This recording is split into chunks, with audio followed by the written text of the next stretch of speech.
donc Ousmane Sonko discours bi nga xamante ni yëkkati na ko ca Touba liñ ci jot a fort ci ay kàddu tey ban taxaw set lañ ci war a mën a def vite fait laata ñuy ñëw ci sunu dernier point bi. donc wax na ci li nga xam ne mooy reddition des comptes. te loolu chaque jour ma wax ko fii yaa Moussa. parce que suñu justice bi dañoo bëgg a jox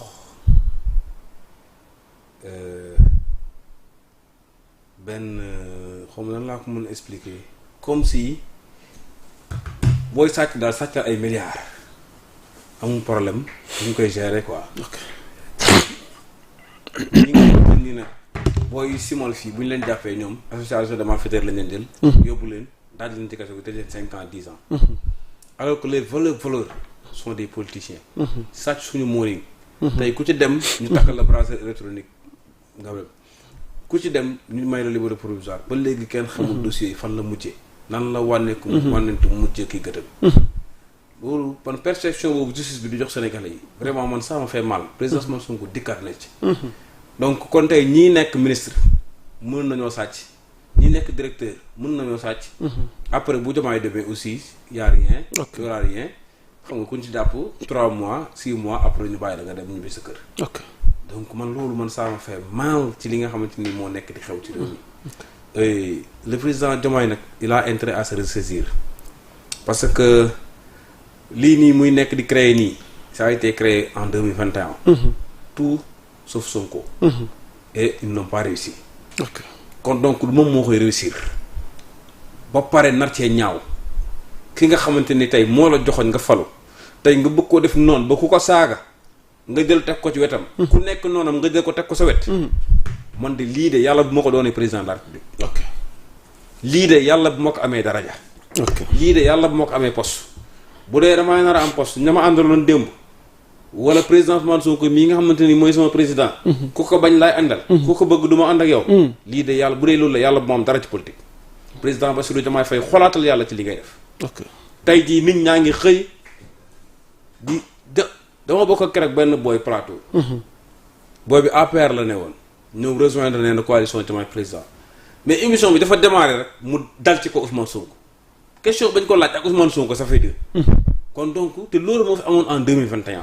ay nit dem ci plateau yi di charger Ousmane Sonko di saaga Ousmane Sonko ñu leen di jox ay poste donc loolu bu demee ba mu nar a xew ci mandat wu président Bassirou Diomaye Faye. loolu dafa doy waar c'est catastrophique.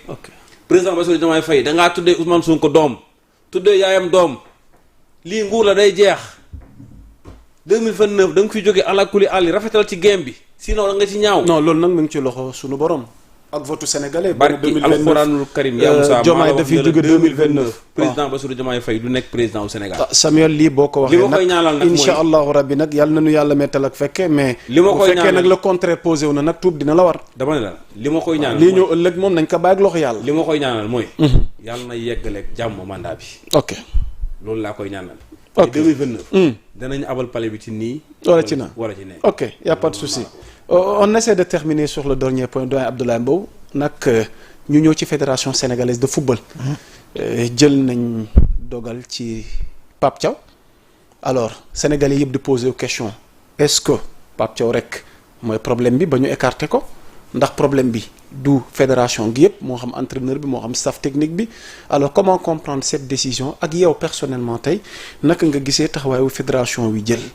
par rapport à la situation ñu ngi def naan fédération bi ne gagné nañu xawma trophée lii waaye déedéet du ñoom ñoo ko gagné dañoo tabb ay sélectionneur yu dem recrute ñu dem sélectionner équipe dem gagné li nga xamul li trophée lu mooy dëgg fédération bi lépp li nga xam ne moo jëm si organisation bi ak yëpp léegi nag ñoom ñoo tànnoon entraîneur boobu quoi qu'on puisse dire mais pour cette coupe du monde là ñëpp xam nañu ni ki nga xam ne mooy le premier à toujours payer les pots cassés c'est l'entraîneur tey jii ne boo gisee am na yeneen dëkk yoo xam ne coach bi soit démissionné na wa ilaa fédération bi jël nañu ndogal pour dàq ko léegi fédération bi nee na nag dafay séparer de Pape Sarr et de Pape Thiaw et de son staff technique sénégalais yu bari sàkku nañ ko joueurs yi également ñu bari si joueurs yi première déclaration yi am na ñoo xam ne dégg nañ ko ñu wax ko mais fédération bi si wàllu boppam moo taxaweewul taxawaay goo xam ne dafa honorer le Sénégal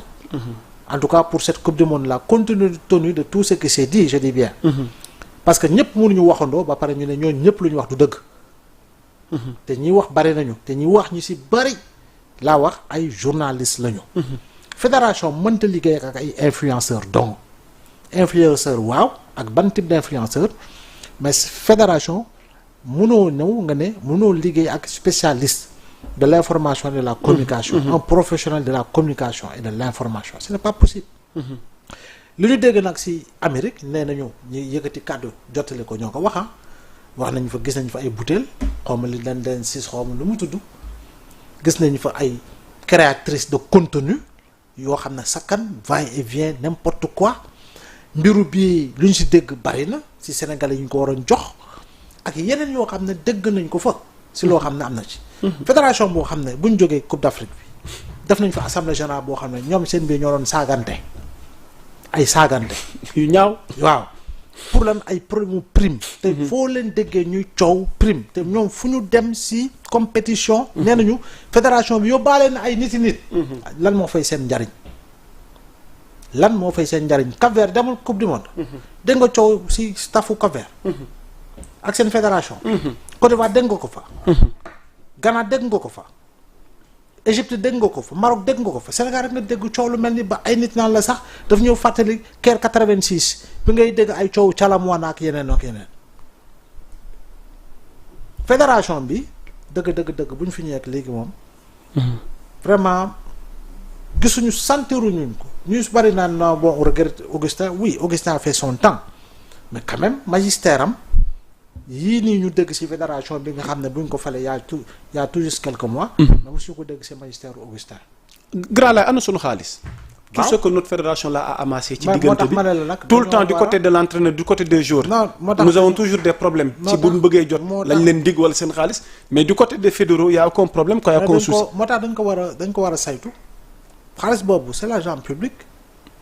Sénégal moo te ñun mënuñu am une maanaam siège. Sénégal mooy nattu jox leen. waaw yu si bari. fédération c'est vrai que dans son organisation elle est autonome. mais dañ la war a fu xaalisu public argent public fu mu dugg rek war nañ fa yóbbu organe de contrôle dañ ko war a dem saytu. Sénégal li mu gagné ci Coupe d'Afrique bi ak li mu gagné ci qualification Coupe du monde bi dañ ko war a saytu. Comme Abdoulaye Wade avait fait en son temps. alors def na ko fi. ñu yónnee kii rapport génn ñu gis fédération bi nu mu gérer xaalis bi. juróon fi coow gu rëy. ok Abdoulaye Wade tas na fi fédération malgré tous les risques de sanctions émanant de la CAF et de la FIFA mu installé fi comité de normalisation respecter les délais pour ñu demaat ci beneen ñu andi fédération. ok il faut quand même que ces gens-là yaa ngi dégg servent le football. et que ñoom ñu ci bari ci ñoom arrête de se servir du football. Une fédération boo xam ne elle n'est même pas en mesure mën a wut siège boppam ak li ñuy amasser ci xaalis yëpp dem ñu naan la jour équipe nationale football moo am immeuble boo xam ne ñoom ci lañ ko loué mais c'est problématique conflit d'intérêt day taxaw. conflit d'intérêt day taxaw Sadio Mané c'est un serviteur de la nation ba mu dalee football ba tey wane na ko yaa ngi dégg. mais moom immeuble boo xam ne fédération fa la dem di siéger loué ko. alors que un membre de la fédération aussi est le conseiller en communication de Sadio. ok foofu noonu dafay am. conflit d'intérêt day am voilà. flagrant day am ay sew-sew. te amaana nit ki elle peut ne pas être pour rien du tout mais toujours nit keneen nag ñeneen daañu ko xalaatee foofu mais il faut éviter tout ça pour se donner de la crédibilité à tout point de vue. mais je dis encore une fois c'est honteux pour un pays double champion d'Afrique. ñuy dégg coow yu mel nii. surtout émanant de la fédération de football. ok il faut quand même que le balai soit là et que. voilà ñu balaye foofu yëpp daal. et vite fait ñu dégg Abdoulaye Seydou Sow aujourd'hui il s'est prononcé mu mel ni moom dédouané na moom déjà moom responsabilité am mais xëy na bëgg sauver wàll la peau de la. fédération des fédéraux fédération moom ñëpp ñu waxee rek ñoom ñëpp aujourd'hui en limogeant Pape Thiaw oui c'est un acte pour nous faire oublier les actes yi nga xam ne fédération daf ñu si war a rendre compte. fédération bu mu ñëwee avant sax mu naan jàq naa Pape Thiaw ak staff technique xam lu mu waroon def bilan de la coupe du monde de la participation du Sénégal. logiquement bilan la war a njëkk a def. logiquement bilan sur le plan sportif et bilan sur le plan de la gestion loolu la waroon njëkk a def. waaye nag dafa ne xaaral ma soulager sama bopp soulager Sénégalais yi su ñu yëgee ni dàq naa Pape Thiaw coow lii yëpp dañ koy fàtte. non non coow loolu mënut dootuñu ko fàtte les Sénégalais sont mûrs sur le plan sportif comme ils sont mûrs sur le plan politique. kon fédération bi daal jàpp naa ni na ñëpp deg pression. pétition yi nay taqarnaase. ok gars yi nañ ko signé comme gis nga français yi ñu defee pétition pour baalu Mbappé. ah xam nga dañoo def pétition pour baalu Mbappé en quelques jours si 2 jours xaw ma amoon na 30 000 signatures pour baalu Mbappé ñun dañu def pétition pour véritablement fédération bi rendre ñu compte. Grand Laye pour terminer fédération nee na lundi moom Abdoulaye Faye il va s'adresser à la nation. dama ne s'adresser à la nation boobu moo ne la si lañ yemul c'est-à-dire que boo ñëwee pour charger l'entraîneur bi nga dàq. ak le staff technique sénégalais yi nee na. peut-être qu'il veut se justifier. non fi jaar non il va se justifier. waaw mais dama ne ñoom. nañ leen dem contrôler.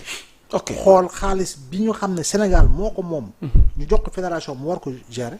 mais nañ ñu saytu ko. et le ministère des sports dans tout ça. non xam nga les autorités tamit. non xam nga ministère